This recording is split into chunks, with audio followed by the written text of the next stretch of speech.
राज्यसभा सीटों पर चुनावों के ऐलान के बाद एक बार फिर मध्य प्रदेश में केपी यादव को लेकर चर्चाएं तेज हो चली है। चुनाव की तारीखों के ऐलान के बाद सवाल उठ रहा है कि भारतीय जनता पार्टी मध्य प्रदेश के कोटे से किसे राज्यसभा भेजती है। देखिए स्पेशल रिपोर्ट। कौन बनेगा राज्यसभा सांसद? क्या केपी यादव लेंगे सिंधिया की जगह? क्या अमित शाह निभाएंगे केपी को दिया वादा? राज्यसभा सांसद को लेकर केपी की दावेदारी मजबूत। भोपाल से दिल्ली तक चक्कर लगा रहे हैं केपी। केंद्रीय मंत्री ज्योतिरादित्य सिंधिया के राज्यसभा से इस्तीफा देने के बाद राज्यसभा की एक सीट खाली हो गई थी, जिस पर अब निर्वाचन आयोग जल्द ही चुनाव कराने वाला है। चुनाव की तारीखों के ऐलान के बाद अब सवाल उठ रहा है कि बीजेपी मध्य प्रदेश के कोटे से किसे राज्यसभा भेजती है, और इस रेस में कई सारे नाम इस समय चल रहे हैं, लेकिन दाव किस नाम पर लगेगा, ये एक बड़ा सवाल है।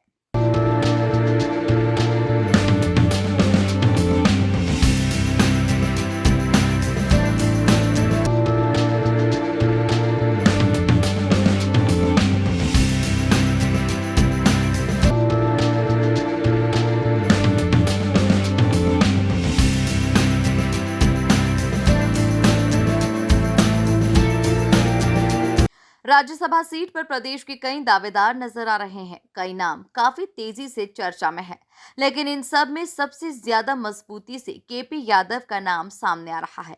ऐसा इसीलिए क्योंकि केंद्रीय गृह मंत्री अमित शाह ने गुना लोकसभा सीट से प्रत्याशी केंद्रीय मंत्री ज्योतिरादित्य सिंधिया के पक्ष में जनसभा को संबोधित करते हुए कहा था, गुना वालों को दो नेता मिलेंगे, एक ज्योतिरादित्य सिंधिया और दूसरे केपी यादव। केपी की चिंता आप मुझ पर छोड़ दो, आप केपी यादव को आगे बढ़ाने का काम हमारा है।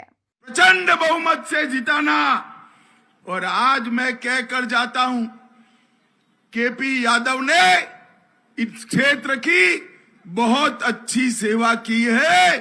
केपी यादव की चिंता मुझ पर छोड़ देना, आपको करने की जरूरत नहीं है।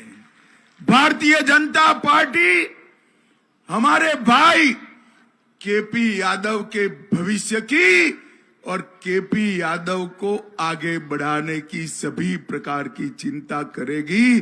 गुना वालों, आपको दो दो नेता मिलेंगे, ज्योतिरादित्य भी मिलेंगे और केपी यादव भी मिलेंगे। अमित शाह का यही एक वादा अब फिर से चर्चा में है। ऐसा माना जा रहा है कि क्या पार्टी और अमित शाह का वादा निभाने का समय आ गया है? अगर हाँ, तो फिर केपी यादव को ही राज्यसभा भेजा जाएगा। अब देखना होगा कि ये वादा पार्टी की तरफ से पूरा होता है या नहीं, केपी सिंधिया की जगह लेते हैं या नहीं। फिलहाल केपी यादव खासे सक्रिय बने हुए हैं, फिर चाहे भोपाल की बात हो या दिल्ली की, वे जगह जगह पर अपनी उपस्थिति दर्ज करा रहे हैं। Bureau report, MP news, Bhopal.